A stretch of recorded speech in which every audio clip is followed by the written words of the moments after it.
नमस्कार, मैं भानु शर्मानी। ज्योतिष के सूत्र ज्योतिष प्रेमियों के लिए, ज्योतिष में रुचि रखने वालों के लिए लेकर के आपके सम्मुख उपस्थित हुआ हूं। बड़े ही सटीक सूत्र हैं। आप अपने अपने परिवार वालों को, मित्रों के पत्रिकाएं देख करके यह परीक्षण कर सकते हैं। पूर्ण सटीक है। हाँ, कुछ परिस्थितियों के कारण, दशाओं के कारण, कुछ भावों में जो सूत्र बताए हैं उसके भावफल में कुछ कमी आ सकती है। पूर्ण कमी नहीं आएगी, काफी हद तक घटित होने वाले हैं। अब पहला सूत्र लेता हूं। जन्म कुंडली में लगन में जब स्थिर राशि हो, स्थिर राशि कौन कौन सी? वृषभ, सिंह, वृश्चिक और कुंभ राशि। हम दीपावली पर पूजन करते हैं, यही लगन काम में लेते हैं। जो स्थिर लक्ष्मी हमारे घर पर स्थिर रूप से निवास करे, तो वह लगन ही राशि है। तो वृषभ, सिंह, वृश्चिक, कुंभ राशि स्थिर राशि हो और उन पर छठे भाव षष्ठेश की दृष्टि पड़ जाए, तो व्यक्ति जातक बहुत ही धनवान होता है, धनाढ्य होता है। अब दूसरा सूत्र लेते हैं। शुक्र अगर लगन में हो तो व्यक्ति मनोविनोदी, मनोरंजन में मन लगाने वाला, रोमांटिक विचारों वाला। पत्नी सुंदर होती है, मौज शौक करने वाला, पूर्वजों की संपत्ति मिलने की संभावना रहती है, पैतृक संपत्ति मिलने की संभावना रहती है। अब तीसरा सूत्र लेते हैं। चंद्रमा और बुध केंद्र या त्रिकोण में हो तो व्यक्ति जातक विद्वान और बुद्धिमान होता है। केंद्र भाव 1, 4, 7, 10, लगन, सुख भाव, सप्तम भाव और कर्म भाव, दशम भाव, और त्रिकोण 5 और 9, पंचम भाव, शिक्षा भाव, ज्ञान भाव, संतान भाव और भाग्येश। इनमें से किसी भाव में हो तो व्यक्ति विद्वान अवश्य होता है। अब सूत्र नंबर 4, लगन, शनि लगन में हो, गुरु केंद्र या त्रिकोण में हो। शनि लगन में हो, गुरु केंद्र या त्रिकोण में हो तो जातक को पैतृक संपत्ति अवश्य प्राप्त होती है। पंचम सूत्र, धनेश धनभाव का स्वामी भाग्य या लाभ भाव में हो या आपस में स्थान परिवर्तन हो तो व्यक्ति के शुरुआत में कष्ट अवश्य आता है, लेकिन जीवन आनंद के साथ सुखमय बीतता है। शुरुआत में जरूर अवश्य कष्ट आता है। अब सूत्र नंबर 6 लेते हैं। लगन का स्वामी 12वें भाव, यानी कि वह भाव खर्च भाव में हो, जाकर के बैठ जाए तो उस व्यक्ति के शत्रु अधिक होते हैं, झूठे आरोप लगते हैं। व्यक्ति मन में यहां तक कि आत्महत्या करने तक का विचार भी आ जाता है। अब सप्तम भाव, 7वां सूत्र, लगन का स्वामी द्वितीय भाव में बैठे, लगन और द्वितीय का स्थान परिवर्तन हो जाए तो व्यक्ति को बगैर प्रयास के, प्रयत्न के धन अवश्य प्राप्त होता है। सूत्र नंबर 8 लेते हैं। अष्टमेश पर गुरु की दृष्टि हो, अष्टमेश कुंडली में कहीं पर भी बैठे और उस पर गुरु की दृष्टि हो तो जातक स्वस्थ होता है, आयु लंबी होती है। गुरु की दृष्टि कहीं से भी हो सकती है, पड़ जाए। नवम, पंचम और सप्तम दृष्टि को पूर्ण दृष्टि से देखता है। अमृत तुल्य दृष्टि है इनकी, गुरुदेव की, देवताओं के गुरुदेव।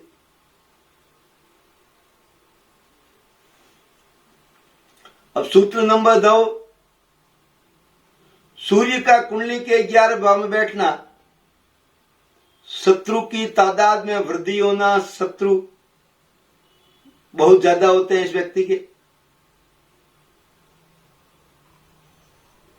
सूत्र नंबर 10, चंद्र राहु की युति ग्रहण योग बनाती है, का निर्माण करती है।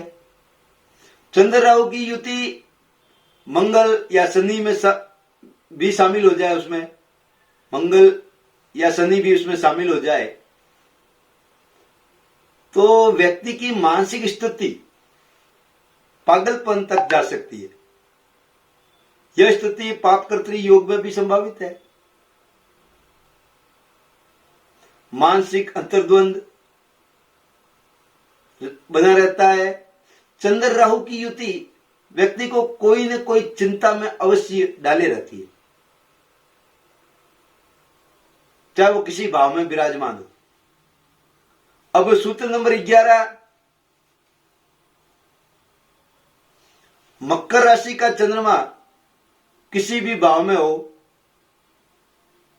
यानी कि मकर राशि जिस व्यक्ति की है, किसी भी भाव में 11 लिखा हुआ, उसमें चंद्रमा विराजमान है, तो व्यक्ति जीवन में भयंकर एक बार विफलता का सामना अवश्य करना पड़ता है और यह काफी लंबा भी रह सकता है। यही योग हमारे भूतपूर्व प्रधानमंत्री इंदिरा गांधी जी के था।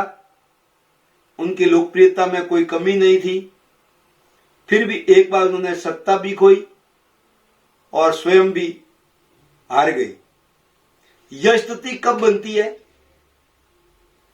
जब शनि या चंद्रमा की दशा या अंतदशा हो और साथ में साढ़े साती भी बनी हुई हो, साढ़े साती की स्थिति बनी हुई हो, तो व्यक्ति बड़ा परेशान होता है।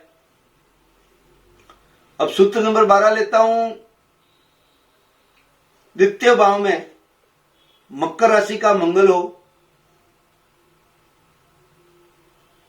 द्वितीय भाव से हम वाणी का, धन का, परिवार का विचार करते हैं। यदि यही कुंडली महिला जातक की हो तो पिता, और पुरुष जातक की कुंडली हो तो चाचा या ताऊ। अभद्र भाषा का प्रयोग करने वाला होता है, लेकिन इसमें एक खास बात और भी है। इसमें व्यक्ति स्वयं होनहार होता है, उच्च शिक्षा प्राप्त किया हुआ हो सकता है, फर्स्ट रैंक का व्यक्ति हो सकता है, साथ में कार्य लंबा करने वाला भी होता है। जो कार्य 2 मिनट में हो जाने वाला है उसको 2 घंटे में पूरा करने वाला होता है, जिसको कि दीर्घ सूत्री कहा जाता है। अब 13वां सूत्र लेते हैं। उसका गुरु यानी कि कर्क राशि का गुरु बृहस्पति लगन, पंचम या नवम भाव में हो तो व्यक्ति विश्वसनीय, उदार हृदय, सादा जीवन, स्पष्ट वक्ता, सत्य प्रिय, चैत्रवान वाला होता है। अब 14वां सूत्र लेते हैं। तो कर्क राशि, गुरु और चंद्र की युति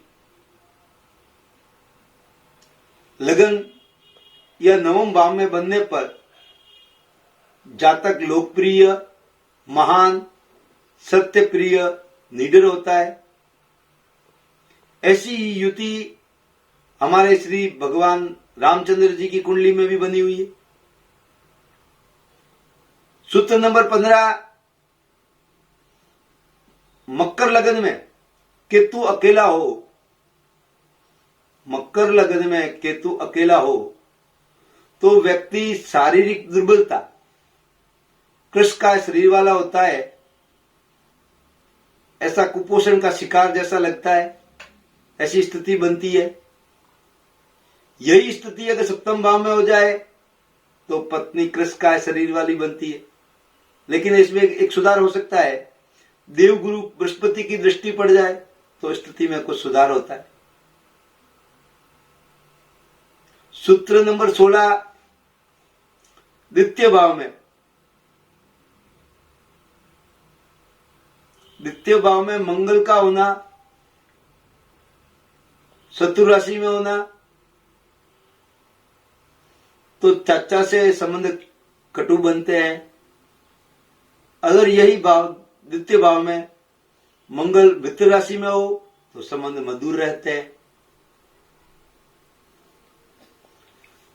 अब सूत्र नंबर 17 लेता हूं। लगन में मंगल बैठने से व्यक्ति क्रोधी बहुत होता है, गुस्सा जल्दी से आ जाता है। अगर मेष राशि का मंगल हो तो व्यक्ति अधैर्यशाली, उतावलापन बहुत ज्यादा होता है। सूत्र 18 लेता हूं। जिस घर में, जिस भाव में चंद्र शुक्र या चंद्र गुरु का योग युति बन जाए, लगन में हो, तो व्यक्ति स्वयं सुंदर होता है। या जिस भाव में हो उससे संबंधित व्यक्ति सुंदर होता है। जैसे कि सुख भाव में हो तो माताजी बहुत सुंदर होंगे, नवम भाव में हो तो पिताजी बहुत सुंदर होंगे, सप्तम भाव में बने ये योग तो पत्नी सुंदर होगी, पराक्रम भाव में हो तो भाई बहनों में से कोई सुंदर होगा। तृतीय भाव में मंगल व्यक्ति को निडर और साहसी बनाता है। हर समय यह तैयार रहता है साहसिक कार्य करने के लिए, चाहे किसी भी राशि में हो, उसमें साहस खूब होता है, हिम्मती आदमी होता है। लेकिन यह भाई के लिए अच्छा नहीं होता। अब सूत्र नंबर 20 लेता हूं। मकर राशि में किसी भी भाव, मकर राशि में किसी भी भाव में 4 या 4 से अधिक ग्रह विराजमान हो तो जातक पर कलंक लगता है, पराजय भावना से ग्रस्त होता है, चाहे वह पराक्रम भाव में ही क्यों न हो। यह पराक्रम भाव में 5 ग्रह महाराणा प्रताप के विराजमान थे। उनके सूरवीरता में, वीरता में, साहसीपण में कोई कमी नहीं थी, लेकिन सफलता नहीं मिल पाई, काफी परेशान होना पड़ा। अब सूत्र नंबर 21 लेता हूं। किसी भी घर में चंद्र राहु की युति हो तो ये ग्रहण योग तो बनता ही है। यह सूत्र मैंने पहले भी बताया है आपको। इससे व्यक्ति के शारीरिक आघात, मानसिक आघात, आरोप, विवाद, मानसिक व्यथा अवश्य होती है। सूत्र नंबर 22, जन्म पत्रिका में उच्च के शनि बैठे हो और उस पर मंगल की दृष्टि पड़ जाए तो वह व्यक्ति नेता, अच्छा वक्ता, नेतृत्व करने वाला बनता है। सूत्र नंबर 23, 11वें भाव में शुक्र हो यानी कि लाभ भाव में हो तो व्यक्ति विवाह के बाद धन की स्थिति में काफी सुधार मिलता है। सूत्र नंबर 24, स्त्री की कुंडली में 3रे भाव में सूर्य हो और 6ठे भाव में शनि बैठे हो, स्त्री की कुंडली में तीसरे भाव में सूर्य हो और छठे भाव में शनि बैठे हो तो वह स्त्री बड़े अधिकारी की पत्नी, बड़े व्यक्ति की पत्नी, कोई धनाढ्य व्यक्ति की पत्नी जो प्रसिद्ध होता है ऐसे व्यक्ति की पत्नी होती है। सूत्र नंबर 25, केतु अष्टम भाव में हो